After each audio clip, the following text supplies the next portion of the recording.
Hi everyone, in this video मैं आपको बताने वाली हूँ how I score 100 out of 100 in business studies में।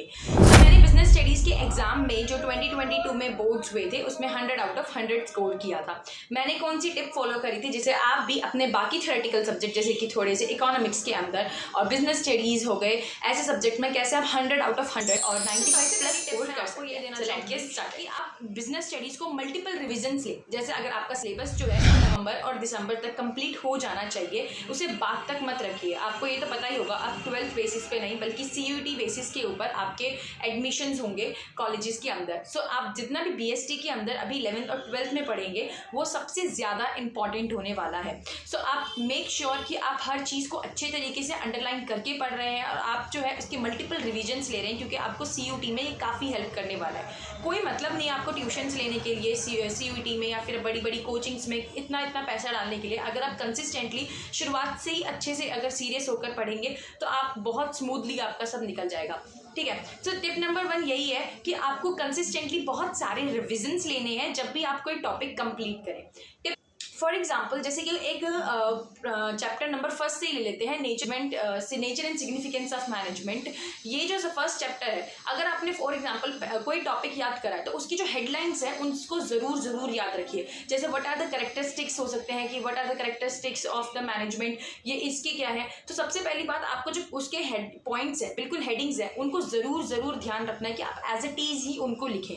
ट्राई करना कि उन्हें आप बुक की लैंग्वेज में लिखें और बाकी की जो एक्सप्लेनेशन है आप उसे अपनी लैंग्वेज में दे सकते हैं। जो बुक्स में एग्जांपल्स हैं उनको ही आप यूज़ करें, लेकिन अपनी मॉडिफाइड लैंग्वेज में आप उसको यूज़ करेंगे तो वो चलेगा। लेकिन अगर आप बुक की हेडिंग्स को सेम टू सेम यूज़ करेंगे तो इससे क्या होगा कि एक एग्जामिनर पे अच्छा इंप्रेशन पड़ता है और उसमें आपको पूरे मार्क्स मिलने के लिए भी अच्छा, मतलब आपको रहेगा कि आपके पूरे चांसेस है कि आपका पेपर जो है वो काफ़ी इंप्रेसिव साउंड करेगा और काफ़ी अच्छे मार्क्स आप लेके आ सकते हैं। थर्ड पॉइंट यहाँ पर ये आता है कि आप अपने आप से बनाने की कोशिश ज़्यादा ना करें। देखिए, सबसे पहली बात इतना तो पता है कि बिजनेस स्टडीज़ के अंदर बहुत सारे टीचर्स अलग अलग तरह के अप्रोच फॉलो कर सकते हैं। जो मेरे स्कूल टीचर थे वो मुझे याद है कि मेरा यूनिट टेस्ट था और उस टाइम पे मुझे 20 में से 12 मार्क्स आए थे और सर ने मुझे बोला कि तुमने लिखा तो बहुत अच्छा था, काफ़ी अच्छे वर्ड्स भी लिखे थे, लेकिन तुमने वो नहीं लिखा जो बुक में लिखा था। अब मुझे समझ नहीं आया कि हम लोगों को बुक का लिखने की, या हम कोई रट्टू तोता नहीं बन सकते हैं क्योंकि हम 12th क्लास में, हम कोई छोटी क्लास में नहीं है। बट अकॉर्डिंग टू हिम अगर ऐसा ही कोई टीचर हुआ जो बोर्ड में एग्जाम में है, जो हम लोगों को मार्क्स नहीं दे रहा है उस चीज़ के ऊपर जो हमने लिखा है लेकिन बुक के अकॉर्डिंग दे रहा है, तो वहाँ पे मुझे फिर समझ आया, मैंने फिर बुक की लैंग्वेज लर्न करना शुरू कर दिया। आपको रट्टू तोता बनने की ज़रूरत नहीं है। इट्स जस्ट दैट आप कोई भी एग्जाम्पल लेते हो तो उसका सेम एग्जाम्पल आप वही दो।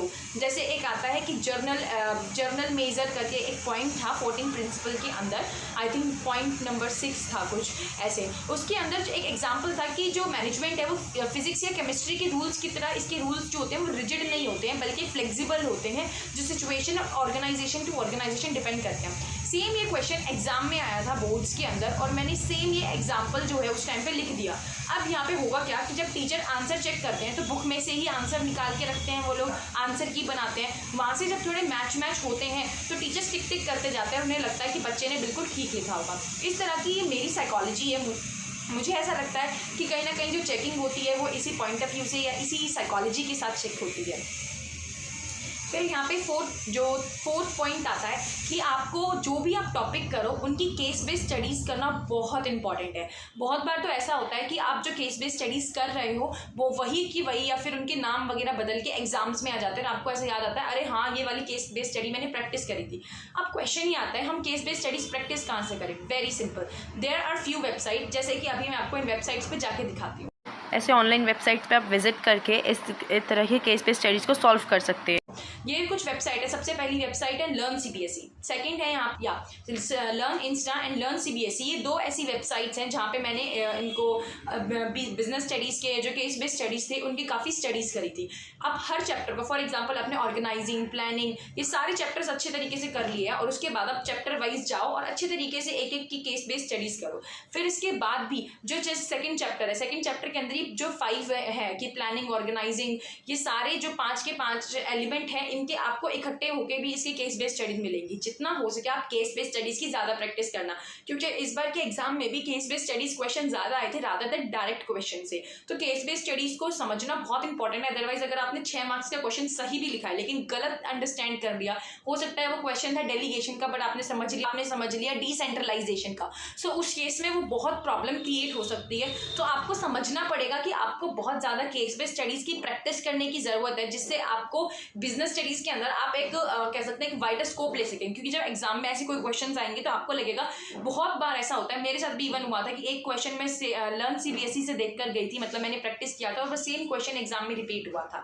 5th पॉइंट जो है वो पॉइंट है यहाँ पर कि आपको जब आपका सिलेबस पूरा हो जाए, जैसे कि अभी नवंबर तक आपका सिलेबस पूरा होने के बाद आपको ट्राई करना है कि जो एग्जाम के 1-1.5 महीना पहले से, अभी जो आपके प्री बोर्ड्स चलेंगे तो प्री बोर्ड्स के लिए आप जितने भी प्री बोर्ड्स को अच्छे से प्रिपेयर करेंगे, फिर बाद में प्रैक्टिकल्स होंगे और अलग अलग चीज़ें में आप काफ़ी बिजी हो जाएंगे, लेकिन उससे पहले आप एटलीस्ट 5 सैम्पल पेपर्स जरूर सॉल्व करना है। Written practice is must. अगर आप रिटन प्रैक्टिस नहीं करते हो किसी भी थ्योरेटिकल सब्जेक्ट में तो बहुत डिफिकल्ट हो जाता है आपके लिए एक अच्छा स्कोर करना। सो कोई भी सब्जेक्ट अगर आपका थ्योरेटिकल है तो उसके लिए आपको रिटन प्रैक्टिस करना बहुत ज़रूरी है। That's it for this video guys. मैंने आपको जो 2 वेबसाइट्स के नाम बताए हैं मैं उनको पिन कर दूंगी नीचे। और हाँ, मैंने बिजनेस स्टडीज़ के लिए आर.के. सिंगला की बुक को रेफ़र करा था और मैंने सैम्पल पेपर में अरिहंत पब्लिकेशंस की बुक को रेफ़र करा था। मुझे अरिहंत पब्लिकेशंस की बुक में थोड़े से एरर्स मिले थे कुछ जगह पे और मुझे उसकी बुक कुछ खास तो पसंद नहीं आई थी, बट उसकी बुक फिर भी काफ़ी सही थे। उसके जो प्रैक्टिकल क्वेश्चंस भी थे और जो chapter number 10 I guess, yes chapter number 10 है, एक फाइनेंशियल करके एक चैप्टर है, मुझे अच्छे से नाम याद नहीं है उसका, लेकिन जिसके अंदर काफ़ी कुछ एक न्यूमेरिकल्स आते हैं आपके, जिसके अंदर आपको निकालनी होती है, नेट इनकम निकालनी होती है, income after tax and dividend, yes जो वाली निकलती है एक इनकम, वो वाले कुछ प्रैक्टिकल क्वेश्चंस थे। तो अरिहंत पब्लिकेशंस वाली बुक के अंदर वो प्रैक्टिकल क्वेश्चंस काफ़ी थे, जिसने काफ़ी हेल्प करी थी मेरे को प्रैक्टिकल क्वेश्चन से फेमिलियर होने की। Very important thing is that कि आपको प्रैक्टिकल क्वेश्चंस भी बहुत प्रैक्टिस करके जाने, मतलब बहुत प्रैक्टिस करने की जरूरत नहीं है, आपको प्रैक्टिकल क्वेश्चंस भी प्रैक्टिस करके जाने हैं।